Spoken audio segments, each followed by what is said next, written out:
साथियों सलाम, नमस्ते, सत श्री अकाल और जय भीम जोहार। साथियों, क्या हमारे प्रधानमंत्री आदरणीय नरेंद्र मोदी किसी दबाव में तो नहीं आ गए हैं? देखिए, लगातार जो है कई जो प्रस्ताव आए, बिल आए, कई मामले आए, यू टर्न ले लिया एनडीए सरकार ने, यानी कि मोदी की अगुवाई वाली एनडीए सरकार। वक्फ बोर्ड का बिल लेकर आए, वापस लेना पड़ा, ज्वाइंट पार्लियामेंट्री कमेटी को सौंपना पड़ा। उसके बाद लेटरल एंट्री का मामला सामने आया, वो आदेश वापस लेने पड़े। ब्रॉडकास्टिंग बिल आने वाले थे, वो नहीं आ पाए। ऐसे कई मामले दोस्तों। और उसके बाद देखिए, जब सुप्रीम कोर्ट का एक आदेश आया, कोटा के अंदर कोटा, आरक्षण के अंदर कोटा, एसटी एससी का मामला, उसमें भी जब इंडिया के घटक दलों का स्टैंड अलग रहा, तब उनका साथ देना पड़ा सरकार को। आकर कहना पड़ा नहीं, हम इससे सहमत नहीं है। दरअसल जदयू और चिराग पासवान वाले जो गुट है, लोजपा वाले, वो और टीडीपी, इनकी तो नाराजगी चल ही रही है कई मामले को लेकर। और इधर जो है राहुल गांधी की अगुवाई वाला जो विपक्ष है, इंडिया अलायंस जिसे कहा जाता है, वो भी लगातार कई मुद्दों पर दबाव बनाए। मणिपुर का मामला हो, कास्ट सेंसस का मामला हो, आरक्षण बढ़ाने का मामला हो, किसानों का मामला हो, एमएसपी का मामला हो, कई मामले। लेकिन ऐसा भी क्या प्रेशर, ऐसा भी क्या दबाव कि मोदी जी को माफी मांगनी पड़े? ये मामला है क्या दोस्तों? दरअसल माफी उन्हें आखिर मांगनी क्यों पड़ी कि पीएम जैसा पद उन्हें माफी मांगनी पड़े? हालांकि मेरा मानना है कि देखिए, जो माफी वीर होते हैं वो बड़े होते हैं। हालांकि देखिए, मैं उन माफी वीर की बात नहीं कर रहा हूं जिधर आप समझ रहे होंगे, उनकी बात मैं नहीं कर रहा हूं। हालांकि चर्चा इस वीडियो में उनकी भी हुई है, मैं उनकी बात नहीं कर रहा हूं। मैं ये कह रहा हूं कि जो ये बड़प्पन होता है, अगर कोई अपनी चूक के लिए, अपनी गलती के लिए अगर माफी मांगता है, शर्मिंदा होता है, ये बड़ी बात होती है। ये बड़े हृदय वाले, बड़े दिल वाले लोग करते हैं। तो क्या मणिपुर के लिए भी ऐसा कुछ हुआ है क्या? वीडियो में ये सारी चीजें साफ होगी दोस्तों कि मामला है क्या दरअसल। लेकिन इससे पहले दोस्तों, हमारा वीडियो आप सब्सक्राइब कर लीजिए, ज्वाइन कर लीजिए और वीडियो धड़ाधड़ फटाफट लाइक कीजिए, शेयर कीजिए, कमेंट कीजिए।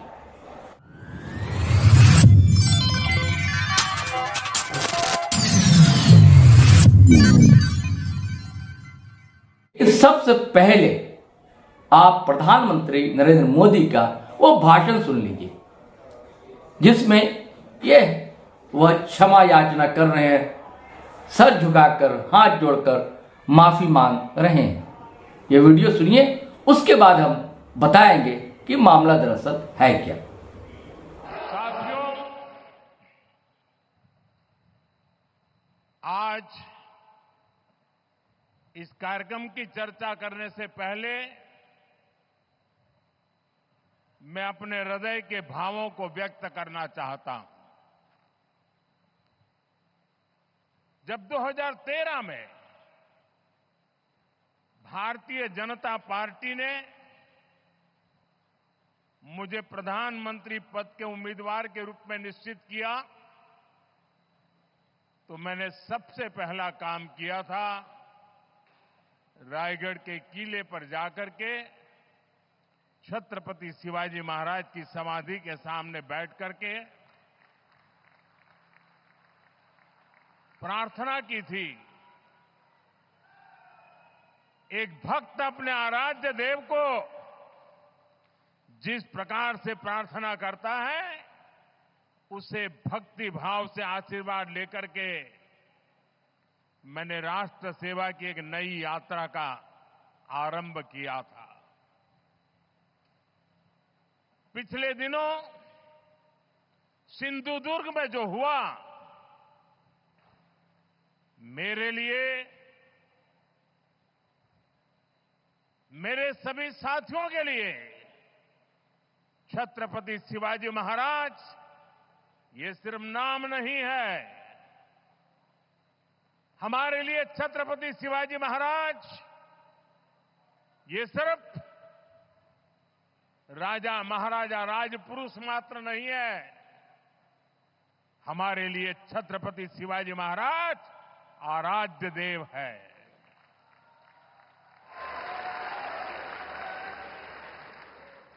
और मैं आज सर झुका करके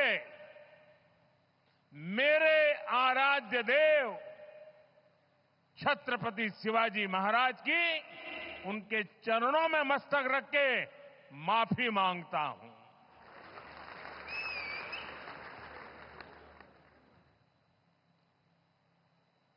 हमारे संस्कार अलग है।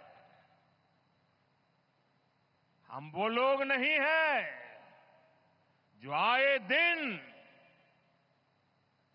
भारत मां के महान सपूत इसी धरती के लाल वीर सावरकर को अनाप शनाप गालियां देते रहते हैं, अपमानित करते रहते हैं, देशभक्तों की भावनाओं को कुचलते हैं। उसके बावजूद भी वीर सावरकर को गालियां देने के बावजूद भी माफी मांगने को जो तैयार नहीं है,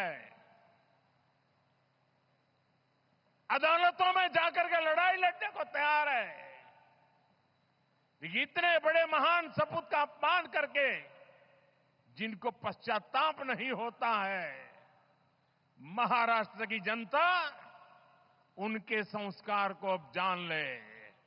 और ये हमारे संस्कार है कि इस धरती पर आते ही आज मैंने पहला काम मेरे आराध्य देव छत्रपति शिवाजी महाराज में उनके चरणों में सर झुका करके क्षमा मांगने का कर रहा हूं। और इतना ही नहीं, जो लोग छत्रपति शिवाजी महाराज को अपने आराध्य देव मानते हैं, उनके दिल को जो गहरी चोट पहुंची है, मैं ऐसे आराध्य देव की पूजा करने वालों को भी उनकी भी सर झुका करके क्षमा मांगता हूं। मेरे संस्कार अलग है। हमारे लिए हमारे आराध्य देव से बड़ा कुछ नहीं होता है। तो दोस्तों, ये मामला दरअसल महाराष्ट्र का है, महाराष्ट्र के सिंधुदुर्ग का है, जहां 8 महीना पहले एक विशालकाय प्रतिमा का अनावरण जो है आदरणीय मोदी जी ने किया था। ये प्रतिमा थी छत्रपति शिवाजी महाराज की। 4 दिसंबर 2023 को अनावरण हुआ था। 3600 करोड़ की लागत से यह प्रतिमा बनी थी। इसकी लागत जो है 3600 करोड़।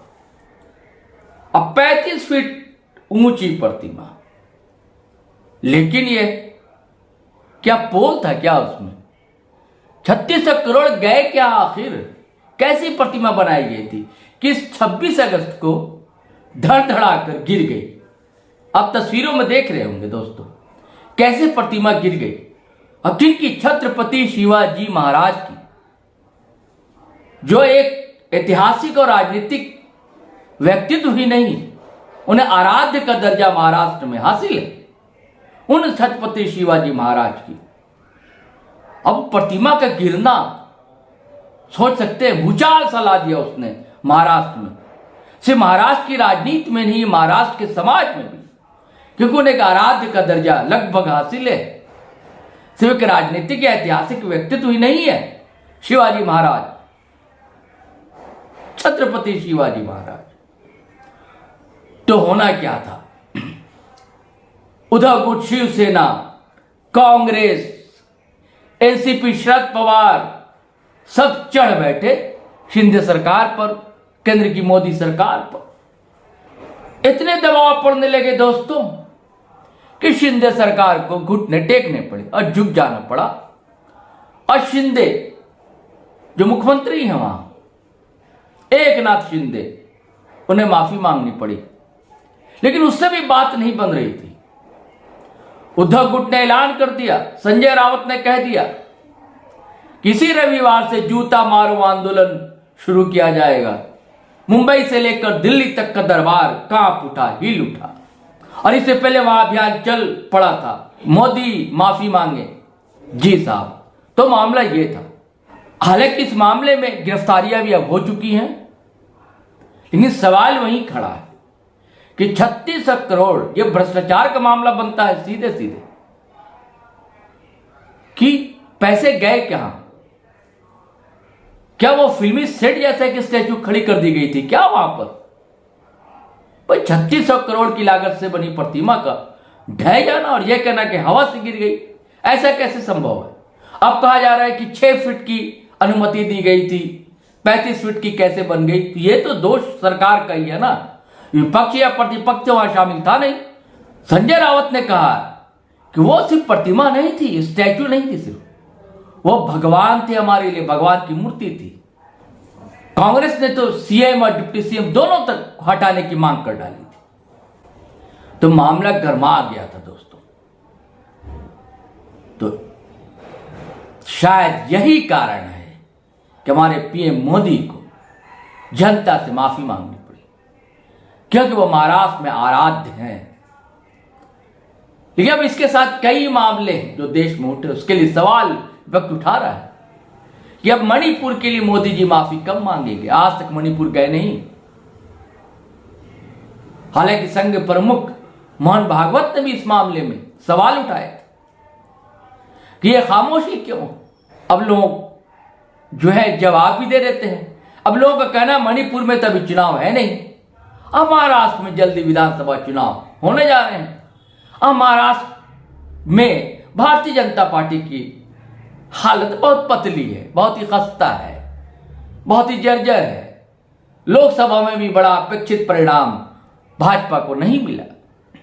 अब डर है कहीं ऐसा ना हो, हालांकि शिवसेना को तोड़ दिया, एनसीपी को तोड़ दिया, उन दोनों को ले आए यहां पर, सरकार बना ली भाजपा ने। इसके बावजूद स्थिति बहुत अच्छी नहीं है। जितने सर्वे आ रहे हैं, ओपिनियन पोल आ रहे हैं, वो सब बता रहे हैं कि भाजपा महाराष्ट्र में हारने जा रही है। तो लोगों का कहना, राजनीतिक पंडित कहते हैं कि वोट की राजनीति है, इसीलिए मोदी जी को भी माफी मांगनी पड़ी, वरना मणिपुर में भी तो क्या नहीं हुआ। लेकिन कंठ नहीं फूटे। तो ये मामला था दोस्तों। तो चलिए साथियों, अब आज्ञा दीजिए, इजाजत दीजिए। जय हिंद, जय भारत।